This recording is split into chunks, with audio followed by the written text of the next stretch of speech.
Hi, so this is another little introduction video about how to use the Fascia-Releaser. So there's actually only two important things we have to know, which is at first we'll release the sore spots in a certain area, and then we actually release the fascia around it to create nice space in the three-dimensional webbing to give the area some nice relief. So in this video I'll just use the elbow as an example. So for the first part we will use the pointy bit of the Fascia-Releaser, and we'll just find where to go in first.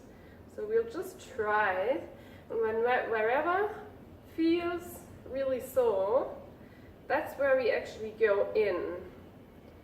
We really go in deep, and then we just stay. We stay there until we feel it releasing. And when we feel it releasing, we push in a little bit further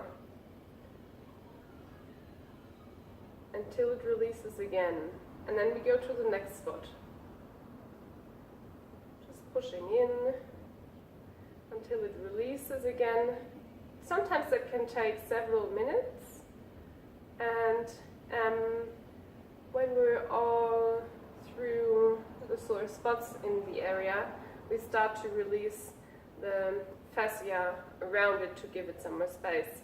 So we take the other end of the Fascia-Releaser, and then we go deep down into the tissue, and we can even go further and have a greater effect if we move a little bit. So even the fascia that is very deep down actually moves against each other. So we just wiggle the fingers or do whatever movement that actually creates movement in the surrounding tissues.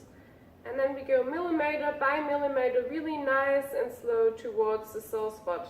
We just have to make sure it's really nice and slow, because the receptors in the fascia sometimes really take time to react. But when we make sure we take it really nice and slow, it's just got a much bigger effect. And then we do the same thing on the other side, just all the way, just very nice and slow again. And then from the upper arm down, and then along the back of the arm as well, always working towards the area where we actually want to give a bit of a release. And obviously you can do that with any joint, no matter whether that's the knee. You can obviously find the spots along the knee where the insertions are, and especially sometimes there's really sore spots in the back of the knee.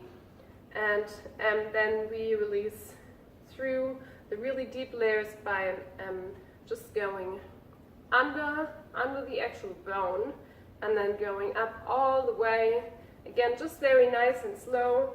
And then on the other side we can do the same thing, just go in very deep, just under the bone, and then go along the back of the leg, and then on the front of the thigh, working towards the knee again, and then on the outside, inside, and obviously the back, which is really nice to release, because many people are holding a lot of tension in the back of the leg. And then as much as we can, we should try and treat ourselves in the actual motion that is actually painful, just to go really deep down into the biomechanics. As an example, when you have trouble on our hip, and our hip is actually really nice to reach, or even along the back, and it gives us pain, we should make sure to really push into the sore spots, as an example, while we're walking, if that is the motion that actually gives us pain. Or if it's like doing, how do you call them, you know, going up and down on your legs. Anyway, doesn't matter. Yeah, so we just always treat ourselves in the actual motion that is painful, just to make sure we really get down deep into the biomechanics and just give it the best relief we can. Alright, thank you.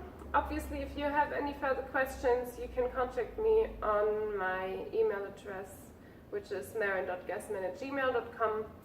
You can find me on Instagram or on my homepage www.freeyourmind-yoga.org. Thank you. Bye.